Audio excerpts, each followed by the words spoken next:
وہ کون سی چیزیں ہیں جن کی وجہ سے آپ کا اعتکاف ختم ہو جاتا ہے؟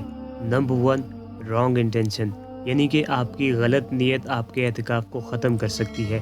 مطلب کہ اگر آپ اللہ تعالیٰ کے لیے اعتکاف ادا نہیں کر رہے بلکہ آپ اپنے دوستوں کو، گھر والوں کو یا لوگوں کو دکھانے کے لیے اعتکاف ادا کر رہے ہیں تو آپ کا اعتکاف ادا نہیں ہوگا۔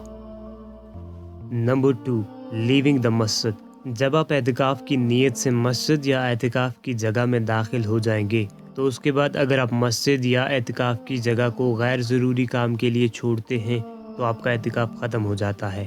تو اس لیے آپ نے غیر ضروری کام کے لیے اپنی اعتکاف کی جگہ کو نہیں چھوڑنا۔ ضروری کام کے لیے آپ اپنی اعتکاف کی جگہ کو چھوڑ سکتے ہیں، مسجد سے نکل بھی سکتے ہیں، لیکن ضروری کاموں کے لیے، غیر ضروری کاموں کے لیے اگر آپ اپنی اعتکاف کی جگہ کو چھوڑیں گے تو آپ کا اعتکاف ختم ہو جائے گا۔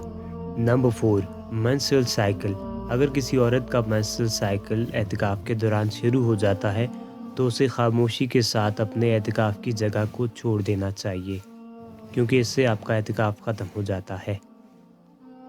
Number 4، not of sound mind, اعتکاف کے دوران کسی ایسی چیز کا استعمال جس سے انسان عارضی یا مکمل طور پر ذہنی توازن کھو بیٹھے، اس سے بھی اعتکاف ختم ہو جاتا ہے۔ تو اس لیے آپ نے کوشش کرنی ہے کہ ان اشیاء کا استعمال نہیں کرنا جن سے غنودگی یا نیند آنے کا خطرہ ہو۔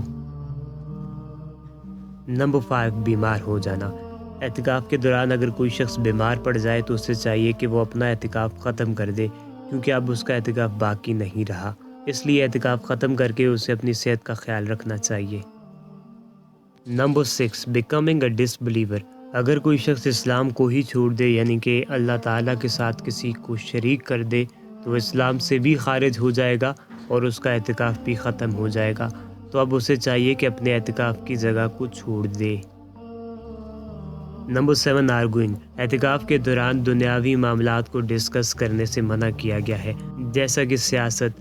اگر آپ ایسے معاملات کو اعتکاف کے دوران ڈسکس کریں گے تو آپ کا اعتکاف ختم ہو جائے گا۔ نمبر 8، اینی سنفل ایکٹ، یہ میٹر نہیں کرتا کہ آپ چھوٹا گناہ کر رہے ہو یا بڑا، اگر آپ اعتکاف کے دوران کسی بھی طرح کا گناہ کرو گے تو اس سے آپ کا اعتکاف ختم ہو جائے گا۔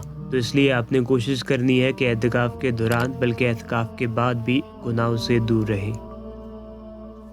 نمبر 9، بزنس ٹرانزیکشن، اعتکاف کے دوران اپنے بزنس میٹرز کو ڈسکس نہیں کرنا، ان پر توجہ نہیں دینی، بلکہ اعتکاف کے دوران آپ نے اپنا پورا فوکس اپنے اللہ تعالیٰ کی جانب رکھنا ہے اور زیادہ سے زیادہ عبادات میں مشغول رہنا ہے۔ اور آخر میں اپنے ذہن میں یہ بات رکھنی ہے کہ اعتکاف کے دوران آپ نے کم سے کم سونا ہے، کم سے کم گفتگو میں مشغول رہنا ہے اور زیادہ سے زیادہ عبادات میں مشغول رہنا ہے، زیادہ سے زیادہ ذکر اور دعاؤں میں مشغول رہنا ہے۔ اپنے لیے، اپنے پیاروں کے لیے اور ہمارے لیے بھی دعائیں ضرور کیجیے گا اعتکاف کے دوران۔